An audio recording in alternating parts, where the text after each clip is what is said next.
Okay, I wasn't planning on doing another breakdown this soon, but Capcom had other plans. This new trailer didn't show much, but it gave us one line of dialogue that changes everything. 6 survivors of Raccoon City home, dead from the same thing. The way he says this matters. This isn't just about 6 people dying, this is a warning. So today I want to talk about who those 6 survivors really are, why the math doesn't work the way people think it does, and why Resident Evil 9 might be doing something the series has never done before. Alright, let's start simple. Pull up the list of who escaped Raccoon City in '98. It's not 6, it's a lot more. Jill, Claire, Chris, Carlos, Sherry, Rebecca, Barry, Ada, Hunk. If any of them died off screen, there would be riots. The fan base would literally explode. So Leon isn't talking about the famous survivors. He's talking about a quieter group. People who lived, then disappeared from the story. Now let's go back and look at the Resident Evil Outbreak cast. And yes, I know what the comments are already typing. It's not canon that they all took daylight. That's fair, but here's my thinking. We already know Alyssa survived. That part is canon, obviously. And if Alyssa survived, then logically the others did too. Every one of these characters has a good ending. They escape, they survive, they go on to live normal lives. But you can't just do that with an active T-virus infection. Whether they injected daylight themselves or got treated right after, the outcome's the same. Their bodies beat the virus, not just kinda, fully. And that doesn't make them lucky. It makes them different. Now that we know the who, let's go back to Leon's wording. He doesn't say they were killed. He says they died from the same thing. Now that doesn't sound like someone was just hunting them down. It sounds like something unnatural happened inside them. So what if the 6 survivors didn't die because they were targeted, but because they were used as biological keys? This is where Victor Gideon comes in. There's not a lot we know about him, but there is one thing we do for sure: obsession.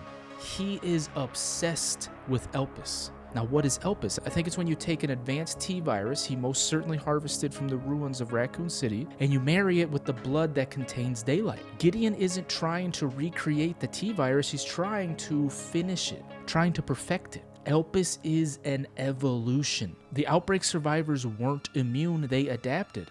So Gideon combines the two, trying to force the virus to evolve without destroying the host.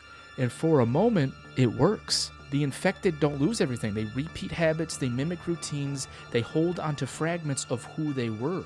You could see it in the hospital and all the gameplay that we've gotten so far. These aren't mindless zombies, but it never stabilizes. The virus doesn't fully accept the body, and the body can't fully reject the virus. They're stuck in this sick limbo. And every time Gideon runs this experiment, the end result is the same. That's what Leon means. They didn't die differently, they failed identically.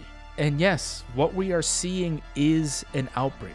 People are turning extremely fast, but this outbreak isn't the experiment, it's the consequence. Elpis didn't appear fully formed, it was built on 6 failed attempts. 6 bodies that held on just long enough to teach the virus what not to do. What Gideon unleashes into the hospital is residue, a strain shaped by failure. That's why this outbreak feels wrong. These people aren't gone, they're unfinished. And then Gideon hits a wall. The survivor's blood could push Elpis forward, but it couldn't hold it there. So he stops looking for survivors and starts looking at lineage. We know Grace didn't take the daylight, it was passed down to her. It's written into her DNA. The survivors forced Elpis to evolve, whereas Grace finally stabilizes it. This is why those 6 survivors mattered, not because they lived through Raccoon City, but because they proved survival changes you. Gideon chased perfection. He used them to see how far the future could go. Their blood could create life that moved, remembered, suffered. But it couldn't hold Elpis. So when their bodies failed, Gideon didn't stop. He went one generation deeper. Grace.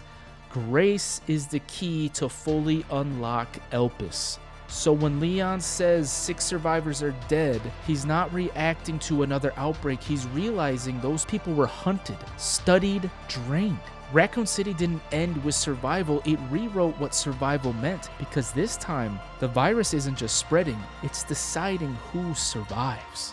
With RE9 less than 3 weeks away, the wait is almost over. We'll be covering every twisted detail right here. We've also officially opened up memberships. If you want to support the channel directly and get those new perks, hit the join button. But whether you're a member or just watching, if you're subscribed, you are in the dead zone. We are the Respawn Bros. Thank you for stopping by, and as always, keep dying, keep trying.